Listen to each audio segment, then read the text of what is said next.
Hey guys, কেমন আছো সবাই? আবারও তিন বোনে মিলে আজ করতে চলেছি ম্যাগি রেসিপি। কিন্তু রান্নার দায়িত্ব কিন্তু ভাই আমার উপর পড়েছে, কারণ আমি বড়, আমাকেই করতে হবে। ওরা পারলেও করবে না, যেহেতু আমি বড়। তো যাই হোক, এখানে আমি ম্যাগি করছি। আর ম্যাগি নাকি 2 মিনিটে হয় ভাই, কোথায় লেখা আছে? আমার ম্যাগি বানাতে মিনিমাম আধ ঘন্টা লেগে যায়। তারপর তো আমি এখানে কড়াইতে তেল দিয়ে আর দিচ্ছি শুকনো লঙ্কা। আমি জানি এখন অনেকে ভাবে শুকনো লঙ্কা কে দেয় ভাই, আমি দিই, ছিল না কাঁচা লঙ্কা, কী করবো, শুকনো লঙ্কা দিয়ে দিয়েছি। তারপর তো ডিমের ভুজিয়া করে নিলাম, আর এখানে নুন দিয়ে দিয়েছি, আর বেশি করে সস। সস খেতে না আমার দারুণ লাগে। ম্যাগি যদি সিদ্ধ করে নামিয়ে আমাকে যদি এক বাটি সস দিয়ে দাও, আমি তাই দিয়ে খেয়ে নেবো।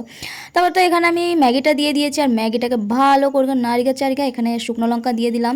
সরি, শুকনো লঙ্কা না, তোমার গুঁড়ো লঙ্কা দিয়েছি। আর ম্যাগি মশলা, কারণ ম্যাগি মশলা না দিলে তো ম্যাগির স্বাদই পাওয়া যাবে না। আর দিয়েছিলাম মাংসর ঝোল। ভাই মাংসর ঝোল একবার ম্যাগির মধ্যে দিয়ে দেখো, সেরা লাগে খাইতে। তো যাই হোক, ভালো করে নাড়িয়ে চাড়িয়ে ম্যাগিটা নামা নিলাম, আর উপর দিয়ে একটু কাঁচা পেঁয়াজ আর কিষান সস দিয়ে দিলাম। উফ, ম্যাগিটা যা হয়েছিল না, খাইতে সেরা লাগতেছিল। আমার তো এখনই জিভে জল চলে যাইতেছে। তো যাই হোক, আমি একটু টেস্ট করে দেখলাম, সত্যি খুব সুন্দর হয়েছিল খাইতে। যাই হোক, ম্যাগি খাইতে খাইতে আজকের ভিডিওটা এখানে এন্ড করতেছি। দেখা হচ্ছে তোমাদের সঙ্গে পরের ভিডিওতে। So by.